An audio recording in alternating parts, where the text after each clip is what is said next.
Your next paper will be a reflection on a community that you belong to. Essentially, it will be about the experience of belonging. By now, you should have a pretty solid idea of what works for these essays. For this one, I want you to focus on a single experience when you felt like you belonged to a community of people. Use all the tools we've talked about: sensory language, snapshots, thought shots, exploding a moment, dialogue, inventing the truth.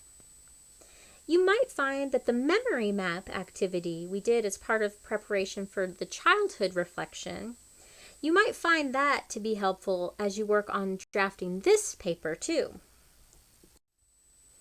The basic requirements are the same as they usually are for these reflections.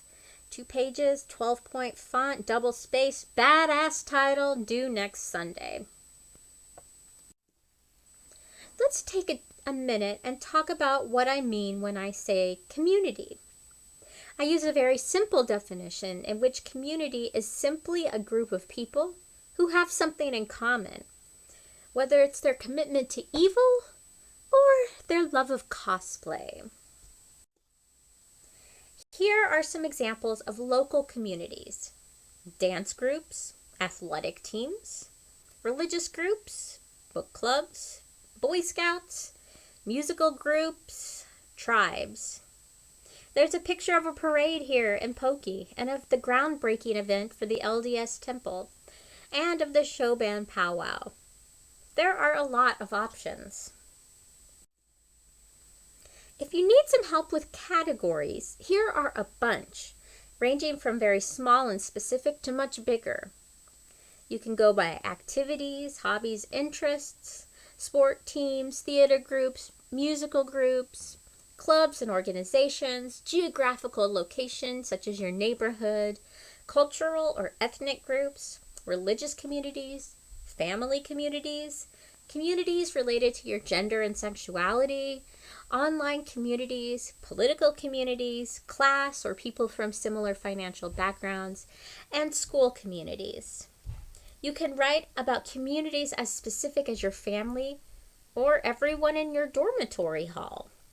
I've also had students write about their experience being part of the American community. There are a lot of options. Don't forget, I've provided all my papers I've written with my students over the years in our course documents. Sometimes looking at an example can be helpful. In fact, let's look at an excerpt of one now. This is a short section from my piece titled Troop 427. "I got one!" a girl's voice screamed. I whipped my head around to see who the lucky girl was. It was Lindsay. She held a fist-sized stone up to the light, and yes, indeed, there was a hole that went right through it. It was a friendship rock. Who would be given the privilege to be singled out and given that rock as a tribute of friendship? It wasn't me, but I didn't mind. I was knee-deep in murky Kansas Creek water. My Girl Scout troop number 427 was creeking, which is like hiking, but instead of following a trail, we followed a creek, wading. Lisa had emerged from the foresty shadows into a pool of light. She was holding her hands above her head as she waded into water that reached her armpits. She was trying to get to the other side of the rocky creek side to search for more friendship rocks. Meanwhile, I worked my way to the shin-deep water, my eyes scanning the shore for snakes. I tried to divine the water's depths for fish, turtles, and leeches. Earlier, Kristen came crashing out of a mud pit with 7 or 8 leeches stuck to her legs, and I did not want to have an encounter of my own. "I got one!" Jamie squealed from her little patch of gravel on the shore. She gave her friendship rock to Amy, who was hunched over the ground, examining the spot where Jamie had just discovered the most recent find. "Me too!" Lisa shouted from her side of the creek.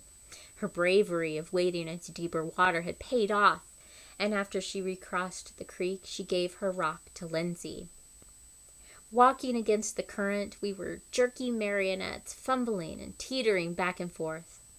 I lost my footing and grabbed onto Holly, and we both crashed into the water into a muddy splash. Holly's blonde hair was streaked with mud as I helped her back up.